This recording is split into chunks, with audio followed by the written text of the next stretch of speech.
me stela. There his body falls. Fro spot me spirit there sprang in spase, me body on bulk there bode in sweven. Me ghost is gone in Godes grace, in aventur there merveles meven. Taught by Dante, he sees across the stream, in the jewelled company of the Lamb, his precious pearl with uten spot. The Wilton diptych, also of the late century, shows Richard II introduced to such a band on such a shore. As for the clear stream down crystal cliffs, a late century St. Christopher wades in such bright water. We know, as we cross 1400, the perfection of that nominalist focus on particulars. In Dirk Boots, the observation grows precise without losing preternatural clarity. Style surfaces in art. Through the abstraction of language, can we assign Chaucer or the Pearl a place in that spectrum? This is their century. Is this theirs or Villon's earth emergence? So with Sir Gawain and the Green Knight. From the flatness of the chivalric tradition, this Lancelot of the same time, this king lay at Camelot upon Christmassa, with all of the wail of the world they woned there samen, the most kid knichtes under Christus selven, and the loveliest ladies that ever lief hadden. It ripens toward the intimacies of the 15th century book of the heart of love, as love here at night, the lady seducer at dawn, comes to Gawain's bed. And Gawain, the good man, in gay bed ligges, and as in slumbering he slode, sleichtly he heard a little din at his door. It was the lady, loveliest to behold, and ho stepped still and stale to his bed, cast up the curtain and creped within, and set her full softly on the bed seed.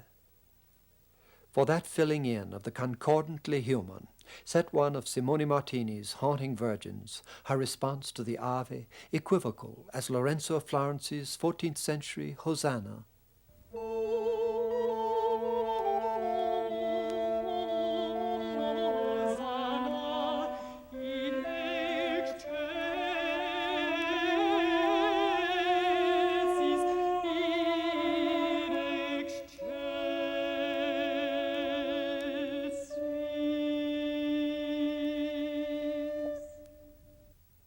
Against Jan van Eyck's devout handmaiden of the Lord, while Dufay, in his Alma Redemptoris Mater, gives the scene his tenderest 15th century chords.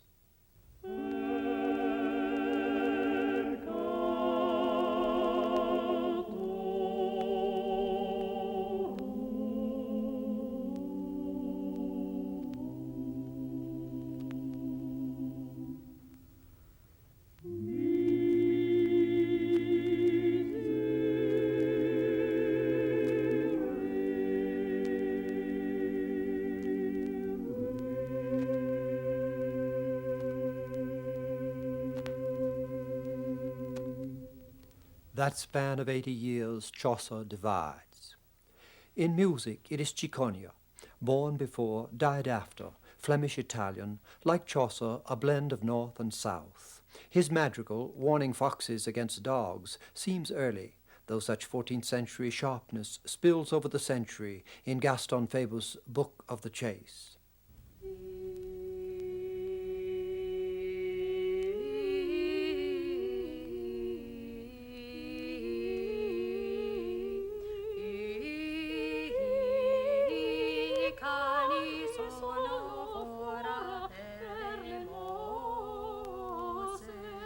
Chaucer's visionary hunt in the Franklin's Tale is so stylized. Forestus parkus full of wielded air, there soch he hertes with ear hornes hie, the greatest that ever were seen with ie. He soch of him 100 slain with hundes, and some of Arwes bled of bitter woundes. Or the Green Knight's chase while Gawain is sleeping, the Dowes driven with great din to the deepest slades, what they brayen and bleden, be bunkes they dayen, hunteres with hie horn, hasted him after. That jewelled nature widens in the Canterbury prologue to a harmony of the vernal and peopled earth. Whan that April with his sure suite, the drocht of March hath persed to the route, and bathed every vein in switch liqueur, of which virtue engendred is the floor. Whan Zephyr's eke with his sweat a breath, inspired hath in every holt and heath the tender croppus, and the younge sunne hath in the ram his halve course runne. And smale fooles maken melodie, that slepen al de nicht with open ie, so pricketh hem natuur in hier courages, than longen folk to goon on pilgrimages, and palmers for to seken strange strandes, to ferne halves couth in sundre landes, and specially from every sheeres end of Engeland to Canterbury they wende, the holy blissful martyr for to seke, that him hath holpen, whan that they were seke. By 1400, the Amen of Cicconia's Gloria, in sequential phrasing of voiced harmonic space, parallels this Boucicault master's 1405 conquest of the dimensional earth.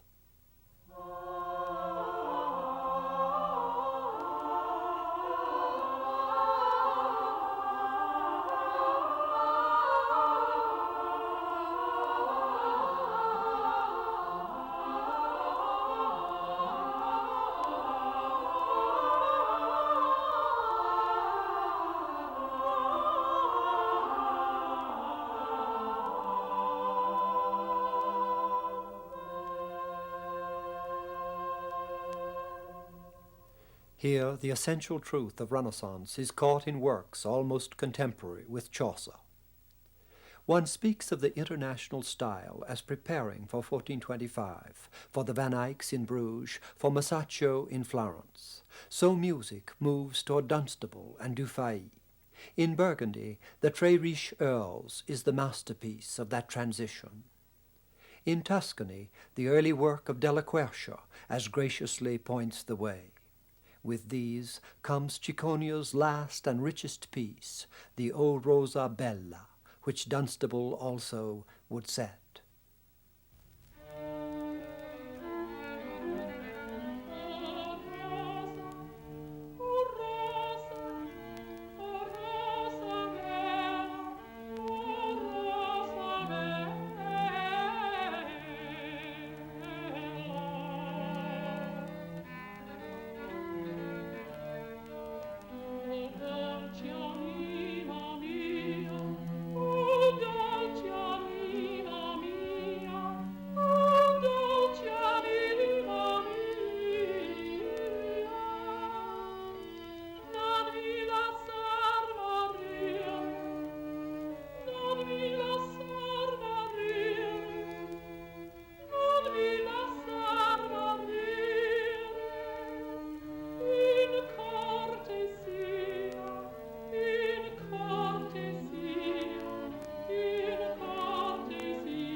Della Quercia's 1406 tomb of Ilaria del Caretto initiates a type as much of the Renaissance as Shakespeare's Juliet.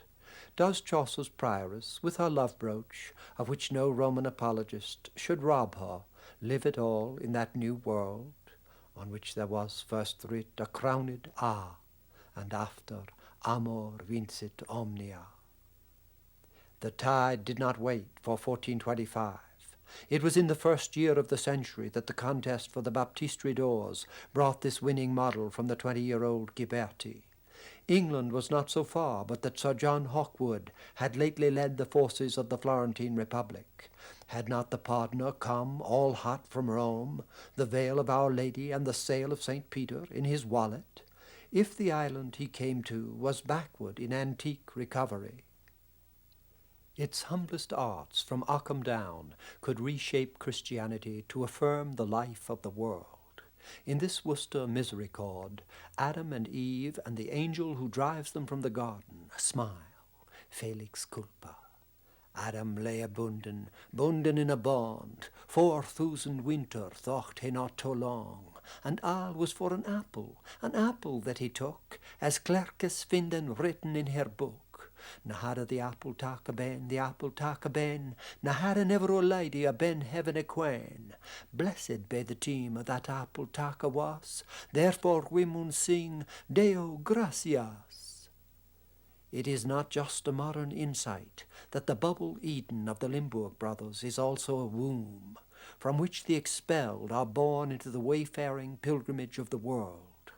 What Wycliffe and Huss had begun would culminate in Milton. I cannot praise a fugitive and cloistered virtue, unexercised and unbreathed, where that immortal garland is to be run for, not without dust and heat. By 1426, Masaccio had moulded the body and passion of man's expulsion into a tragedy of regenerative nobility. What heightens the sorrow gives the clue. Adam and Eve are coming into light. As is said in Lear, out of heaven's benediction to the warm sun, in the cloud cold of England, a symbolic claim. All over Europe now, from 1380 on, as the juggler in the old romance danced for Our Lady, humanized piety plays sacred games. How thin, after Giotto, the miniatures of Dei Grassi and Bel Bello, yet how instinctively earth-born. In 1400 England, rude lofts and choir stalls later destroyed, this surviving fragment from Exeter enact guild drama. The second shepherd's play. Each enters complaining. We silly shepherds that walk on the moor, no wonder as it stands if we be poor. As ye ken, we are so lamed, hard taxed and maimed by these gentry men. The second of marriage. These men that are wed have not all their will. In bedroom or bed they say not their fill. If I read e'er epistle, I have one for my dear, as sharp as a thistle, as rough as a briar. The third against floods and fortune. Was never since Noah's flood such floods seen. So Mac appears, and as they are napping steals a sheep, which he and his wife wrap in swaddling, as if she had borne a child. Across the guild stage Christ lies in the manger, while here Jill croons over a horned lad in cradle. After a vain search, the shepherds try to kiss Mac's child, and the cheat is discovered. He has a long snout. On the heath once more, they are sent to Bethlehem by the angel. Hail, comely and clean, hail, young child, hail, maker, as I mean, of a maiden so mild. Have a bob of cherries. The second, a bird have I brought to my bairn. Hail, little Tinemup, of our creed thou art crop. I would drink on thy cup, little day starn. And the third, I bring thee but a ball, have and play withal, and go to the tennis. The acuteness that shapes that delight caricatures Christ's torturers. It is again Bosch who would culminate what is here begun. First torturer, lift up this tree among us all. Second, yea, and let it into the mortice fall, and it will burst his chest. Third, yea, and tear him limb from limb. Fourth, and it will crack each joint in him. Let's see now who does best. At the core of these 1400 passions, where the Flemish, English, German, most of all of the soft-eyed broodings from Cologne, simple pity redeems Gothic pain, as when Mary speaks in the Wakefield or Townley play. Such sorrow for to see my dear child in thee is more mourning to me than any tongue can tell.